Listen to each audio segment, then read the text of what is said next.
Bonjour. Savez-vous que les mots ont un impact sur notre santé? Nous avons tous entendu les mots maladie, soigner, guérir, mots. Mais connaissez-vous la symbolique des sons qui se cachent derrière? Cela s'appelle la langue des oiseaux. Elle était utilisée par les sociétés de bâtisseurs ou les écoles à mystère afin de pouvoir parler devant des profanes sans que ces derniers puissent comprendre le sens exact de ce qui était dit. Mais les mots ont conservé la charge symbolique et la symbolique des sons qui y est derrière. Et quand on parle de maladie, on pense tout de suite à je suis malade, j'ai attrapé une maladie. Mais en fait, dans le mot maladie, dans le son maladie, il y a mal a dit, le mal a dit. Et cela signifie autre chose. Bien sûr, quand je parle de mal, on peut entendre que je parle de démon. Mais là, je ne parle pas de possession démoniaque. Je parle de tout ce qui fait baisser notre taux vibratoire. Les pensées négatives, les peurs, toutes les émotions ou des grandes craintes. Et donc, le mal est quelque chose qui peut être extérieur à nous et qui provoque la maladie. Et donc, dans ce cas-là, on va se soigner. Mais ce soigner, on entend soigner, se nier soi. Et donc, c'est encore une fois remettre notre état de santé à l'extérieur. Et souvent, on dépend du regard des autres pour aller bien. Mais tant qu'on vit comme ça, on n'est pas aligné avec soi. Et souvent, on attend que ce soit le médecin qui nous soigne ou le thérapeute, alors que l'état de santé provient de l'alignement entre notre moi intérieur et les projections que l'on a sur l'extérieur. Et c'est important de se poser ces questions. Dormons-nous assez? Buvons-nous assez d'eau? Faisons-nous le travail qui nous plaît? Disons-nous toujours ce que l'on veut aux autres? Sommes-nous vraiment à notre place? Toutes ces questions sont fondamentales parce que tant que l'on continue à se soigner, se nier soi, on ne peut pas être en bonne santé sur le long terme. Et l'idéal, plutôt que de se soigner, est de se guérir. Et dans gai et rire, on entend être gai et rire, être heureux. Et en fait, c'est le meilleur moyen d'être en bonne santé.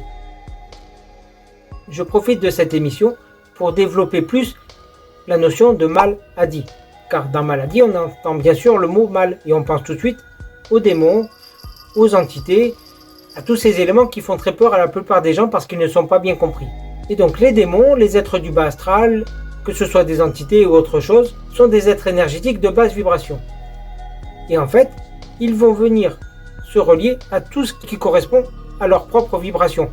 C'est comme un appareil qui fonctionne en 110 volts, on ne peut pas l'alimenter en 220 volts. Là, ça fonctionne de la même façon. Et donc, si on est dans un état intérieur où on déprime, où on n'est pas bien, où on est malade, ou alors notre maison qui est de basse vibration, cela va pouvoir attirer ces entités qui vont venir prendre de l'énergie qui correspond à la leur. Et donc, tout ce qui baisse les vibrations est une porte d'entrée pour ces entités. Mais il ne faut pas s'en inquiéter, car en fait, c'est un signal de ce qui ne va pas en nous. Il y a une autre porte d'entrée qui correspond à tout ce qui est charge psychogénérationnelle ou les mémoires issues de nos vies antérieures et qui doivent être mises en lumière et transmutées. Et en fait, le mal va appuyer là où ça fait mal. Ce n'est pas une attaque personnelle, mais c'est bien sa fonction. Et paradoxalement, c'est ce qui permet de mettre en lumière ce qu'il y a à corriger en nous.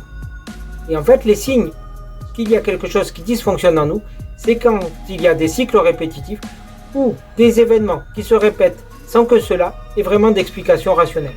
Donc à ce moment-là, il est nécessaire de faire un recul sur soi et de lâcher son ego et son petit personnage et de s'aimer et de se faire confiance et de regarder à l'intérieur de soi ce qui dysfonctionne et de réaliser une réelle introspection afin d'éclairer tout ce qu'il y a à transmuter. Donc, si nous sommes confrontés aux maladies, cela peut nous mener à guérir si nous acceptons de regarder réellement en nous. L'autre analogie qui existe est des mots provoqués par des mots. Y a-t-il des mots que vous avez dit ou que vous avez reçus et qui provoquent encore de la colère, de la frustration, qui ne sont pas digérés?